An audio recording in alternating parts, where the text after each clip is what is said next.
আসসালামু আলাইকুম দর্শক, আশা করি সবাই ভালো আছেন। আপনার দয়ায় আমিও খুব ভালো আছি। আমি আয়ুব খান। এই হলো আমার চাষকৃত পানিতে শুকনাতে উভয় জায়গায় উচ্চ ফলনশীল ঘাস, যেটাকে বলা হয় বাংলাদেশের সেরা ঘাস। বিপদের বন্ধু হিসেবে আমরা যারা চিনি, বিশেষ করে খামার সেক্টরে যারা জড়িত আমরা তারা চিনি। এই ঘাসটা পানিতে শুকনাতে উভয় জায়গায় উচ্চ ফলনশীল ঘাস। দেখেন মেঘের মতো কালো। এখনো এই ঘাসটা আজকে 4 মাস বয়স, কাটিং করার জন্য চাষ করছি। এখনো মেঘের মতো কালোই আছে এবং শাখা প্রশাখা এখনো বৃদ্ধি পাইতেছে। এই ঘাসটা চাষ করার উদ্দেশ্য একমাত্র কাটিং তৈরি করার জন্য, কাটিং বিক্রি করার জন্য বা চারা বিক্রি করার জন্য। পানিতে শুকনাতে উভয় জায়গায় সমপরিমাণ ঘাস। দেখেন মাশাআল্লাহ, দেখা যাইতেছে খুব ভালো শাখা প্রশাখা বৃদ্ধি পাইছে, কাটিং এর মান ভালো আসছে। তবে এই ঘাসটা চাষ করতে পারে তারাই যাদের জমিতে দীর্ঘদিন পানি জমে থাকে, 2 মাস 4 মাস 6 মাস যেসব জমিতে পানি জমে থাকে সেসব জমিতে এই ধরনের ঘাসটা চাষ করতে হয়। সেক্ষেত্রে জমিতে আপনার পানি কতটুকু থাকবে সেই অনুযায়ী আপনি ঘাস চাষ করবেন। যদি আপনার জমিতে চাষ করার সময় 2 ফিট পানি থাকে তাহলে 2.5 ফিট সাইজের কাটিং নেবেন। যদি 3 ফিট পানি থাকে তাহলে 3.5 ফিট সাইজের কাটিং নেবেন। যদি 1 ফিট পানি থাকে তাহলে 1.5 ফিট নেবেন। যদি 2 ইঞ্চি 1 ইঞ্চি পানি থাকে সেই ক্ষেত্রে আপনার 2 গেটের কাটিং যথেষ্ট। আমরা সাধারণত সারা বাংলাদেশে যে কাটিংগুলো বিক্রি করে থাকি সেগুলো 2 গেটের কাটিং বিক্রি করি। 2 গেটের কাটিংটা হয় কি, খরচ কম, অল্প খরচে হয়ে যায়। তবে মুখ কম সময় হয়েছে গিয়া এই জানুয়ারি মাস থেকে এপ্রিল মাস পর্যন্ত খুব ভালো একটা সময়, কারণ এই সময়টা বাংলাদেশ সব অঞ্চলেই ধান চাষ করে। ধান চাষের পাশাপাশি আর কি এই ঘাসটা চাষ করলে দেখা গেছে খরচের সংখ্যা কম আসে, ফলন বৃদ্ধি পায়। দেখেন মেঘের মতো কালো ঘাস। আমি এই মেঘের মতো কালো হওয়ার ঘাসটাতে বৃদ্ধি হওয়ার কারণ কিছু সার প্রয়োগ করছিলাম, যেমন জিপ সার ব্যবহার করছি। জিপ সারের কাজ হয়েছে ঘাস কালো রাখা, জমির উর্বরতা ঠিক করা, ঘাস নরম করা।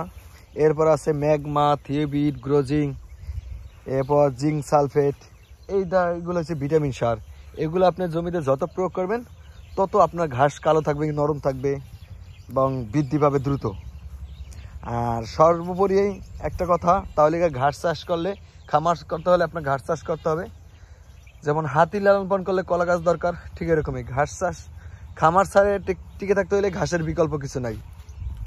দেখেন শাখা প্রশাখা যেরকম বৃদ্ধি পাইতেছে ফলন এরকম। এখানে বর্ষার সময় আপনার 4 ফিট 5 ফিট পানি হয়। আর নদীর পাড়ে যে জমিটা আছে সেই জমিটা আপনাদের দেখাইতে পারি না, কারণ কি সেখান থেকে প্রথম ধাক্কায় আমি কাটিং কাটা শেষ করছি। যদি ওখানে কাটিং থাকতো তাহলে হয়তো আপনাদের দেখাইলে আর খুব ভালো লাগতো, কারণ জোয়ারের সময় ওখানে এখন এই সময় যে 25 সালের ফেব্রুয়ারি মাস, এখনও ওখানে 4 ফিট 5 ফিট বর্ষার আগে মানে পানি হয় এখন। আর বর্ষার সময় তো 15-20 ফুট এমনি হয় অ্যাভেলেবেল, এটা আপনারা সবাই জানেন, কারণ নদীমাতৃক বাংলাদেশ, আর বিশেষ করে বরিশাল অঞ্চল তো নদীর দেশ। পানির জন্য নতুন করে আবার জমিতে আজকে 1 সপ্তাহ ধরে পানি দিতেছি, কারণ এখানে জমির পরিমাণ আপনার 300%। মাঝখানে একটু পলট ছিল বাদ, সেটাও জার্মান ঘাস চাষ করে দিছি। ইতিপূর্বে ভিডিওগুলো দেখলে হয়তো বুঝবেন। আর এখানে এই যেগুলো কাটিং করতেছি, বাড়ির পাশে একটা পলট ছিল, বর্ষার সময় লাগাইছিলাম, সেখান থেকে কাটিং করা আজকে এই ফেব্রুয়ারি মাসের 7 তারিখ শেষ হয়ে গেছে। হয়তো এখান থেকে 2-1 দিনের মাঝে বা 10 তারিখ, হয়তো ফেব্রুয়ারির 10 তারিখে এখান থেকে এই কোনা থেকে শুরু করবো কাটিং করা। দেখেন খুব ভালো মানের ঘাস হয়েছে এগুলো আর কি। এই যে দেখেন মাথা খাওয়া, এগুলো সব ছাগলে খাইছে। এই ঘাসটা আসলে প্রযোজ্য গরুর জন্য, মহিষের জন্য, এই ছাগলের জন্য না। ছাগলের শুধু পাতার অংশটা খায়, সেক্ষেত্রে মাথাটা খায় না। বুট বুট করে কি ও মাছ আসছে, পানি দিছিলাম রাত্রে, পাইপের সাথে মাছ গুড়া মাছ আইছে। দেখেন পানির ব্যবস্থা করছি। এই পর্যন্ত এই জমিতে পানি দেওয়ার জন্য 3 বার পাইপ কিনছি, এই প্লাস্টিকের পাইপ। লাস্টে এটা ফালাই দিয়া আপনার হেভি টাইপের একটা পাইপ আছে RFL-এর, ওইটা কিনছি, যেটা ফিড নেয় 45 টাকা করে। এই দেখেন 100% পরিপক্ক কাটিং। এই ধরনের কাটিংগুলো আপনারা আমার কাছ থেকে সংগ্রহ করতে পারেন। সুন্দরবন কুরিয়ারে ক্যাশ অন ডেলিভারি সারা বাংলাদেশ দিয়ে থাকি। দেখুন এদিক দিয়ে একটু ছাগলে খাইছে, সারা থাকে তো বেড়া দিইনি, তারপরে মাশাআল্লাহ খুব ভালো ফলন হয়েছে। এই যে আজকে 1 সপ্তাহ জার্মান হোয়াইট হাইব্রিড ঘাস চাষ করা। আপনারা চাইলে এই অজানা হাইব্রিড ঘাস, জার্মান হোয়াইট হাইব্রিড ঘাস সবসময় এইভাবে চাষ করবেন। দেখেন 1 সপ্তাহ আগে চাষ করছি, 1 ফিট পরে 1 ফিট পর পর দিবেন, তাতেই হয়ে যাবে কি আপনার একবার কাটার পরে এই জমি পুরো ফিল আপ হয়ে যাবে।